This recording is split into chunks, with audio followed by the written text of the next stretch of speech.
start with this B2B marketing content. Uh, let's start with a very bird's eye view level, right? And let's start with like basic question like why content is important in B2B marketing. So let's start with Ashu. Ashu. Okay. I think B2B marketing content is crucial because of the very nature of B2B audiences, which is somewhat different from B2C audiences. So, if I might liken that to a fly-by-night customer who comes to your shop, picks up something, and leaves, versus somebody who spends some time browsing around, looking around, may make multiple visits before they decide to buy something. So, B2B customers or B2B buyers, they tend to be at various stages of the buying cycle when you're talking to them. And that means that you need to have content that addresses different needs.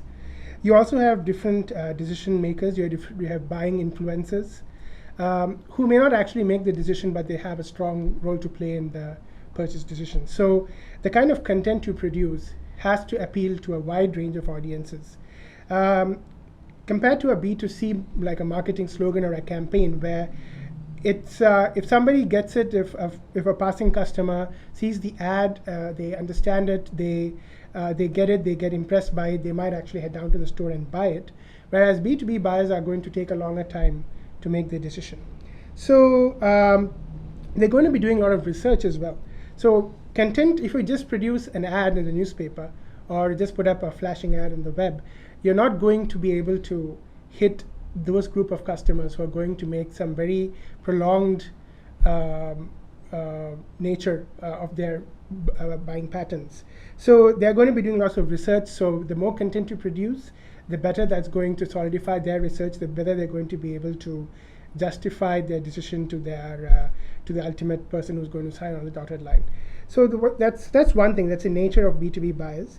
The other thing is about conversations, because I think B2B buyers tend to have a lot more conversations with their peers in terms of evaluating the solutions they're looking at, in terms of discussing the long term of that solution, in terms of discussing its support and so on. So there are things which an average B2C customer may not look at it so thoroughly, because obviously the decision is much bigger, the money outlay is much bigger, so there's going to be a lot more discussion in that way. The other thing about B2B marketing content and why it facilitates conversation is because a lot of it happens in social media. So the more content you have, the more material you have to discuss over these things, rather than if you just have an ad, what can you talk about it? People can just say, I like it, and just move on. Whereas if you have things like a white paper, or if you have a blog post, conversations roll on. And perhaps most fundamentally, if you create content, you've got conversation starters for your salespeople. So they can start using this content to get into conversations with their customers. So those are some of the things that when it comes to B2B marketing, why content is important. I would also think trust is key. So good content helps build trust. And I think Paul Duné spoke about how you need to really drum in a message at least 3 to 5 times until people start believing a message. So if believing your message. So if you are just going to say it once and twice and saying it in some very trite sentences, something that's short, something that doesn't really say much, people are going to have a tough time, especially your buyers. They are going to have a tough time believing what you say. So if you produce good content, that kind of fortifies the message. And the more times you say it, the more different ways you say it, the better it's going to help them believe that message. So these are some of the key things. I think it comes down to the nature of the B2B buyers, how it facilitates conversations, and how it helps solidify trust, which has, of course, its relation to thought leadership and so on. Great. Santo, you got anything to add to that? Well, yeah, you see the nature of B2B business in this case. I mean, we can't say that the content is not as important as like B2C content. It's the same important as B2C content. The difference is only the nature of the content itself, right? While with B2C, they try to post for people to buy, right? We have to see that B2B clients or targets in this case is actually business itself. So it's not only about buying, only about the end target, but we have to think about how this business can develop the business. So the difference might be on the contents that not only about buying, but about developing the business. Right? So you have to help the clients, or B2B have to help the clients to develop the business, in which case have to help them to sell to the clients. When the client can develop the business, that also means a business for you. So that's where the difference in the content is. B2B marketing content, what works? Like, it's a very open-ended question, so you can take it from any side. So what worked so far according to your experience? So should we start with Ashu, or okay, let's start with Ashu again. Okay. Well, one thing that always works is to tell a great story. So storytelling is key to this.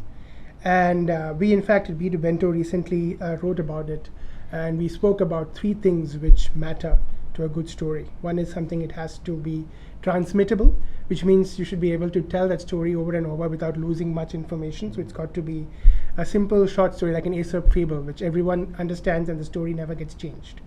The other thing, it's got to be tangible. So which means people have got to take something very solid from that, and they've got to get a solid message. So it can be, I mean, if it's, for example, if it's a job you did for a customer and they're happy about it, they will say, I went with you and I saved $50 million.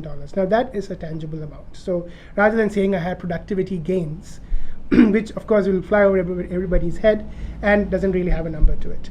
And the other thing that's important to good storytelling is being remarkable. So it's also being, the whole thing has to be remarkable, everything about it, but it's also something which people can share stories at a party, which people can, it's also it's about being the tangible factor, the transmittable factor comes there, where people can make a point about it, people can build upon it, people can also add on to it. So it's about making that aspect of storytelling come through to all the content that you develop. So what works, definitely one is storytelling. The other thing is what's got to be key to how you develop your B2B marketing content is the how you pace it, the cadence of your messaging.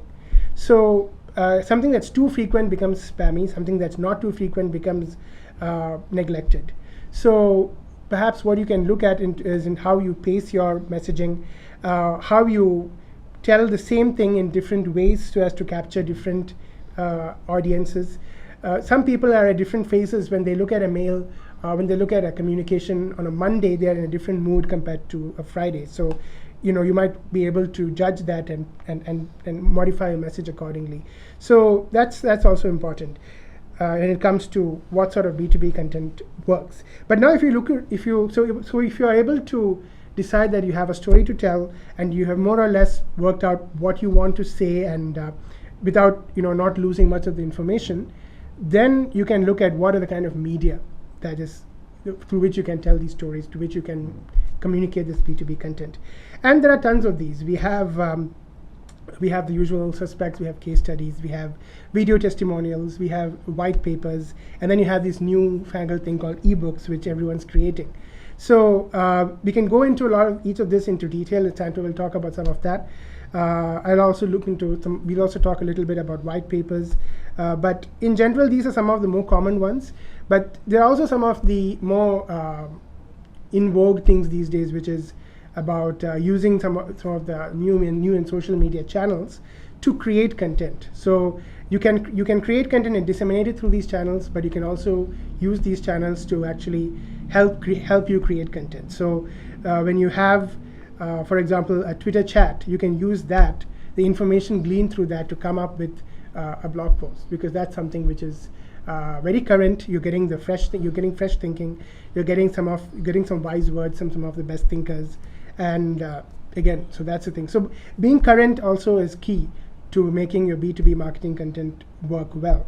It's also got to talk to that particular audience. So which means you've got to make sure that everything you're sending out is measured. I think we'll be talking about measurement in a while, but not just posting it out there and just hoping people will latch onto it. It's like trying to get some feedback as well. So the constant feedback makes sure that B2B marketing content is fresh. It's always useful and tangible for the person who's getting it. Yeah. Well, I just want to stress on the reuse or repurpose. As also mentioned earlier, we have various level of stakeholders here. So, various level, various verticals, if you can put it that way. So, when you create the content, you can't just think about, let's say when you create a content for white paper, you have to think about, you can use it later on for some articles, for PRs, for some case studies, for some videos, for any other content. And you can even split it for, different level of audience. But you can, when you prepare something for technical level people, you have to think that you might, later on, use it for some business development with some business presentations. So this is the kind of B2B content we're talking about. You just can't have a focused target or focused purpose for one content. So it has to be flexible. You have to be able to reuse, repurpose this. And it's just the nature of B2B. And I think, just to add to that, I think that's also the beauty of the content you help develop, because it's not like you're going to put special effort for each of this, because once you put bit of effort into one key element, then you are able to just add a little bit more incremental stuff into repurposing it. So, it's a case of doing it once, and then the efforts and the rewards kind of multiply and they propagate. So definitely, I think that's key to B2B content.